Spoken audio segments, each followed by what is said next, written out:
Good morning, everyone. This is Iftikhar Hussain Ansari. So, in today's video, we'll discuss the structures that are articulating with our pectoral with this pectoral girdle. Look, we have discussed about pectoral girdle that forms the upper shoulder portion in last video. In today's video, we'll be discussing about the other structures. या हम कह सकते हैं कि arm और four arm के bones आज हम डिस्कस करने जा रहे हैं. अपर लिम्ब के स्ट्रक्चर्स आज हम डिस्कस करने जा रहे हैं. अगर हम देखेंगे तो फिर लास्ट वीडियो में हमने डिस्कस किया था इसके जो हमारे पेक्टोरियल गडल है उसमें एक क्लेविकल होती है और हमारा स्केपुला होती है. और जो है क्लेविकल जो है हमारे आर्टिकुलेट करने एज वेल स्केपुला जो है आर्टिकुलेट करने में मदद करती है हमारे फोर आर्म को. सॉरी, सबसे पहले आर्म को, फिर इसके बाद फोर आर्म आ जाती है. ये वाले पोर्शन को आर्म बोला जाता है और ये यहाँ से नीचे वाले पोर्शन को फोर आर्म बोला जाता है. आज हम देखेंगे आर्म और फोर आर्म कितने कितने बूंद से बनी हुई होती है. या आज हम ये भी डिस्कस करेंगे कि ये जो ओवरऑल स्ट्रक्चर है जो कि आप हमारा अपर लिम्ब बना रहा है इसमें कितने बूंस होते हैं और ये कैसे आर्टिकुलेट होते हैं एक दूसरे के साथ. ठीक, तो फिर सबसे पहले हमारे पास आ जाते हैं यहाँ पे ह्यूमेरस जो कि आर्टिकुलेट कर रहा है हमारे पेक्टोरियल गडल के साथ. सो ह्यूमेरियस अगर हम देखेंगे अपर लिम्ब की बात करेंगे तो फिर अपर लिम्ब में आपके पास 30 बूंस आ जाती है, 30 बूंस आ जाती है. और अगर हम देखेंगे इसमें सबसे पहले हमारे पास ह्यूमेरस आ जाती है जो हमारा आर्म वाला पोर्शन बना रही है. ह्यूमेरस जो है हमारा आर्म वाला पोर्शन बना रही है और रेडियस और अल्ना जो है वो हमारा फोर आर्म बना रही है यहाँ पे नीचे वाला पोर्शन.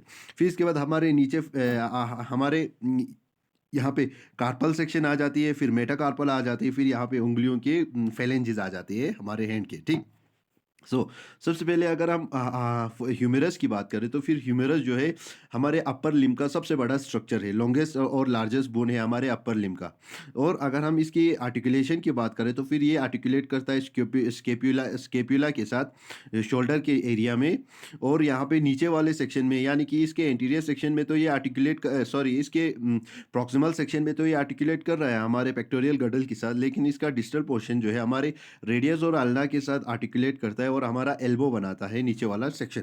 ठीक, फर्दर अगर हम इसमें डिफरेंट स्ट्रक्चर्स डिफरेंट रीजन्स की बात करें ह्यूमरस बून में तो फिर ह्यूमरस बून में बहुत सारे ऐसे स्ट्रक्चर्स होते हैं जो कि मदद करते हैं आर्टिकुलेशन में as well as muscle attachment sites बनाते हैं.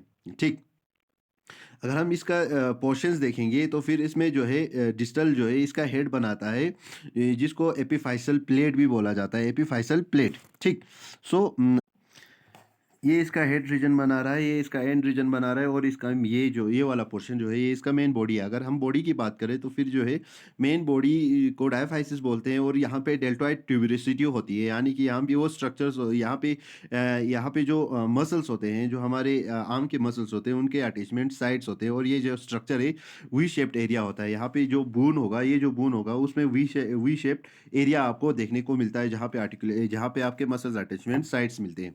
ठीक, फर्दर अगर हम देखेंगे तो फिर एंटीरियर सेक्शन में आपको देखने को मिलेगा कि एंटीरियर और अगर हम पोस्टीरियर व्यू देखेंगे इसके आर्टिकुलेशन की तो फिर आपको देखने को मिलता है एल्बो रीजन में कि यहाँ पे आर्टिकुलेट करने में मदद कर रहा है. यहाँ पे हमारा रेडियस बहुत कम ही यहाँ पे अगर हम बात करेंगे एल्बो जब फॉर्म होता है, एल्बो जो जॉइंट होती है तो फिर वहाँ पे जो ह्यूमेरस जॉइंट करती है हमारे रेडियस अल्ना के साथ तो फिर यहाँ पर मेन बोन हमारा अल्ना होता है जो कि आर्टिकुलेट करता है हमारे ह्यूमेरस के साथ और हमारा एल्बो जॉइंट बनाता है. फर्दर अगर हम देखेंगे इस स्ट्रक्चर में तो फिर आपको देखने को अगर हम इसमें बात करेंगे तो फिर यहाँ पे एक रीजन होता है जिसे कैपिटुलम बोलता है जो कि एक स्मॉल राउंडेड प्रोसेस होता है इसके डिस्टल एंड में जो कि आर्टिकुलेट करने में मदद करता है हमारे रेडियस के साथ. रेडियस और अल्ना और हमारा ह्यूमेरस का जो जहाँ पे ज्वाइन होते हैं आर्टिकुलेशन होते हैं वो हमारा एल्बो ज्वाइंट बना रहा होता है. तो फिर फर्दर यहाँ पे एक रेडियल फोसा होता है, एक डिप्रेशन लाइक स्ट्रक्चर होते हैं यानी कि बम इन स्ट्रक्चर होती है जो जिसमें क्या होता है कि जिसमें जो हमारा रेडियस जो बून है हमारे फोर आर्म का उसके हेड पोर्शन के आर्टिकुलेशन में उसको ज्वाइन करने में मदद मिलती है ताकि वहाँ पे हमारा फोर आर्म वहाँ पे जो हमारा एल्बो जॉइंट जो है बन सके. ठीक, फर्दर अगर हम बात करें इसमें अदर स्ट्रक्चर की तो फिर इसमें ट्रोक्लिया होता है. ट्रोक्लिया एक स्पोल शेप्ड स्ट्रक्चर होती है. स्पूल शेप्ड स्ट्रक्चर होती है जो हमारे आल्ना के साथ आर्टिकुलेट करने में मदद करती है, आल्ना को जॉइन करने में मदद करती है। फर्दर इसमें कोरोनाइड फोसा होता है, ये भी एक डिप्रेशन होता है जो कि आल्ना को जो कि हमारे ह्यूमरस में प्रेजेंट होते हैं, जो कि आल्ना के फोर आल्ना की आल्ना आल्ना जो बून है उसके हेड रीजन को यहाँ पे आर्टिकुलेट करने में, यहाँ पे मिलने में, पॉइंट जॉइन बनाने में मदद करते हैं ताकि इजीली मूवमेंट कर सके ये कोरोनाइड फोसा की मदद से। फर्दर यहाँ पे ओलेक्रेनोन फोसा होता है जो कि और एक डिप्रेशन होते हैं हमारे इस ह्यूमरस में, जो मदद करता है हमारे अल्ना के जो फोर आर्म के जो बून है, अल्ना उसके उसके उसको आर्टिकुलेट करने में मदद करती है। और बस यही तक स्ट्रक्चर है। अगर हम अल्ना की बात करें तो फिर अल्ना जो है वो हमारा जो है मीडियल सेक्शन में आपको मिलता है, लेकिन जो हमारा, अगर हम रेडियस की बात करें, अगर हम हमने फोर आर्म की बात करें तो फिर वहाँ पे दो बून से बनी हुई होती है, एक होता है रेडियस, एक होता है अल्ना। जो रेडियस वाला बून होता है वो इसके लेटरल पोर्शन में प्रेजेंट होता है, लेकिन जो अल्ना होता है वो हमारे हैंड के मीडियल सेक्शन में आपको देखने को मिलता है। और हम, अगर हम अल्ना की बात करें तो फिर ये जो है अल्ना जो है रेडियस से ज़्यादा लंबा होता है, आपको स्ट्रक्चर में भी देखने को मिलेगा। ये वाला सेक्शन जो है, सॉरी, ये वाला जो सेक्शन है ये है आपका, ये वाला जो सेक्शन है ये जो है आपका अल्ना बना रहा है, और ये लॉन्गर होता है देन रेडियस। रेडियस ये वाला पोर्शन है। अगर हम अल्ना की बात करें तो फिर ये मीडियल सेक्शन में बॉडी के अगर हम ये, अगर बॉडी है तो फिर ये मिड सेक्शन में देखने को मिलता है, और ये जो अगर हम रेडियस की बात करें तो फिर ये लेटरल पोर्शन में होता है, और ये दोनों एक दूसरे के साथ भी आर्टिकुलेट करता है, एज वेल एज ह्यूमरस के साथ भी अटैचमेंट दिखाता है ताकि यहाँ पे हमारा एल्बो जॉइंट बन सके। ठीक। फर्दर अगर हम अल्ना के बून सरफेस की बात करें तो फिर यहाँ पे आपको ओलेक्रोनॉन भी होती है, क्रोनाइड प्रोसेस भी होता है, ट्रोक्लियर नोच भी यहाँ पे प्रेजेंट होती है। अगर हम ओलेक्रेनॉन की अगर हम बात करें तो फिर यहाँ पे जो है मेनली एल्बो जॉइंट बनाने में आपको मदद करता है, यानी कि आर्टिकुलेट करता है हमारे ह्यूमरस के साथ और हमारा एल्बो जॉइंट बनाने में मदद करता है, और ये अल्ना के जो है प्रॉक्सिमल पोर्शन में आपको देखने को मिलता है। अगर हम कोरोनाइड प्रोसेस की बात करें तो फिर ये भी प्रॉक्सिमल पोर्शन में ही प्रेजेंट होती है, और यहाँ पे ये ट्रोक्लिया को होल्ड करने में मदद करती है। ट्रोक्लिया जो रीजन होते हैं हमारे ह्यूमेरस में, उसको यहाँ पे अटैचमेंट साइट देता है। फर्दर हमारे यहाँ पे ट्रोक्लियर नोच भी आपको प्रेजेंट होती है, जो कि एक डिप्रेशन होती है, जो कि ओलेक्रोन और क्रोनाइड प्रोसेस की एक दूसरे की, जब यहाँ पे एक ओलेक्रोन और ओलेक्रोनॉन प्रोसेस और क्रोनाइड प्रोसेस यहाँ पे जो एक बुनी स्ट्रक्चर जो प्रेजेंट है उसके बीच में एक डिप्रेशन लाइक स्ट्रक्चर होती है, एक inner inner folding type structure होती है, इसे ट्रोक्लियर नोच बोला जाता है। ठीक। फर्दर अगर हम रेडियल नोच की बात करें तो फिर ये जो है एक अगर हम रेडियस की बात करें तो फिर यहाँ पे एक रेडियल नोच भी प्रेजेंट होती है, जो कि एक डिप्रेशन प्रोवाइड करता है रेडियस के हेड रीजन में, यानी कि प्रॉक्सिमल पोर्शन में। फर्दर यहाँ पे स्टाइलॉइड प्रोसेस भी होती है, जो कि एक पॉइंटी प्रोजेक्शन होता है इसके डिस्टल एंड में। ठीक।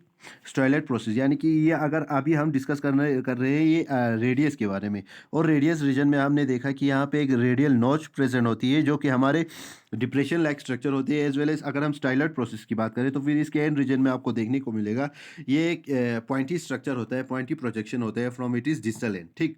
फर्दर अगर हम रेडियस की बात करें तो फिर रेडियस में आपको देखने को मिलता है कि ये जो रेडियस है लेटरल साइड में आपको देखने को मिलता है फोर आर्म के, यानी कि अगर हम अपने आर्म को ऐसे दिखाएंगे तो फिर आपके थंब रीजन में, थंब रीजन के साइड में आपके पास आपका रेडियस आपको देखने को मिलेगा, वाइल जो अल्ना जो आपका बून है वो आपके मीडियल सेक्शन में आपको देखने को मिलता है। ठीक।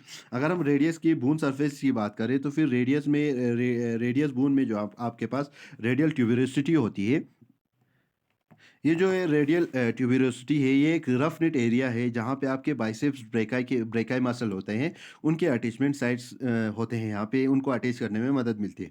फर्दर अगर हम स्टेरॉइड प्रोसेस की बात करें तो फिर इसके बारे में हमने पहले भी जिक्र किया है कि एक पॉइंटी प्रोजेक्शन है इसके डिस्टल एंड में, इसके डिस्टल रीजन में स्टेरॉइड प्रोसेस। फर्दर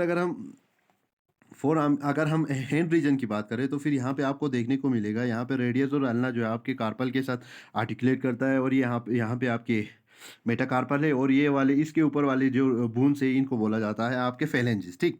अगर हम कार्पस की बात करें तो फिर यहाँ पे कार्पस में मेनली 8 बून्स होते हैं, 8 मेन बून्स होती हैं, आपको यहाँ पे स्ट्रक्चर में देखने को मिल रहा होगा। यहाँ पे डिफरेंट बून से बनी हुई होती है और उन बून्स के नाम उनके डिफरेंट स्ट्रक्चर से उनको नाम दिया गया है। फॉर एग्जांपल ट्रेपीजियम बून होती है, सेकेफाइड बून होती है, ट्रेपीजॉइड होती है, कैपिटेट बून होती है, ल्यूनेट बून होती है, ट्रिकेट्रम होती है, फिजिफ्रॉम होती है, एज वेल एज आपके पास हेमेटेट बून भी आपके पास यहाँ पे मिलती है। इन सबको मिला के यहाँ पे हमारे पास कार्पल बन जाती है हमारे एंड रीजन के। और यहाँ पे ये जो है एट बून से बनी हुई होती है। अगर हम इनको गिनेंगे तो फिर आपको देखने को मिलेगा 1 2 3 4 5 6 7 8 बूंद से यह हमारा कार्पल रीजन जो है बनी हुई होती है। फर्दर अगर हम कार्पल की प्रॉक्सिमल पोर्शन की बात करें तो फिर ये जो प्रॉक्सिमल पोर्शन है ये रेडियस और अल्ना के बहुत प्रॉक्सिमिटी में होती है। यानी कि रेडियस और अल्ना की इसके आर्टिकुलेशन साइड में साइड जो है हमारा कार्पल की अगर हम बात करें तो फिर इसका जो प्रॉक्सिमल साइड है ये हमारे रेडियस और अल्ना के साथ ज्वाइन करने में आर्टिकुलेट करने में मदद करती है। इसमें हमारे पास स्केफॉइड होते हैं, ल्यूनेट होते हैं, ट्रिकेट्रम होते हैं और पिजिफॉर्म होती है। अगर इनको देखेंगे तो फिर आपको देखने को मिलेगा कि जो आपका जो स्केफॉइड बून है या अगर हम ट्रिकेट्रम की बात करें या आप ल्यूनेट की बात करें या फिजिफॉर्म की बात करें तो फिर ये जो सब बून है ये आर्टिकुलेट करने में मदद करते हैं हमारे रेडियस और अल्ना जो हमारे फोर आर्म के बून से। ठीक, अगर हम कार्पल सेक्शन के डिस्टल रो में बात करें, डिस्टल सेक्शन में कितने बून्स होते हैं अगर हम देखेंगे तो फिर यहाँ पे आपके पास ट्रेपीजियम प्रेजेंट होती है। फर्दर अगर हम देखेंगे आपके पास यहाँ पे ट्रेपीजॉइड बून प्रेजेंट होती है, कैपिटेट बून प्रेजेंट होती है, एज वेल एज हेमेट बून भी आपके पास प्रेजेंट होती है जो आपका जो कार्पल सेक्शन है उसका डिस्टल पोर्शन बना रहा होता है। फर्दर अगर हम मेटाकार्पस की बात करें तो फिर अब मेटाकार्पस जो बून होती है जो हमारा पाम बनाता है ये मेन 5 बून से बनी हुई होती है। जिनके अगर हम इनके बॉडी की बात करें तो फिर इनके बॉडी में एक प्रॉक्सिमल पोर्शन होती है, एक इसका प्रॉक्सिमल पोर्शन होता है, एक इसका डिस्टल पोर्शन होती है और ये 5 नंबर होती है। अगर हम इनके नंबरिंग देखेंगे तो फिर यहाँ पे 1 हो गया, 2 हो गया, 3 हो गया, 4 हो गया और 5 हो गया। 5 जो बून है ये हमारा मेटाकार्पस बून बना रहे हैं और ये हमारे हैंड के पाम रीजन को सपोर्ट करने में मदद करती है। ठीक, फर्दर अगर हम फेलेंजेस की बात करें तो फिर फेलेंज जो है हमारे फिंगर्स के बोन्स बनाते हैं ये। और ये जो है 14 ये नंबर होते हैं, 14 बोन्स मिल के यहाँ पे हमारे पास फेलेंजेस बनते हैं, हमारे फिंगर्स की बोन बनते हैं। अगर हम थंब की बात करें तो फिर थंब में अगर हम देखेंगे तो फिर आपको यहाँ पे 2 बूंद देखने को मिलता है, एक होता है इसका प्रॉक्सिमल, एक उसका डिस्टल होता है। अगर हम फर्दर बात करेंगे इसमें, अगर हम थंब के अलावा और 4 फिंगर्स की बून की बात करें तो फिर उनमें 3 डिजिट प्रेजेंट होती है। लेकिन हमारे थंब रीजन में सिर्फ आपके पास फेलेंज जो बून होती है वो सिर्फ 2 ही होती है, एक होती है और 2 ही होती है।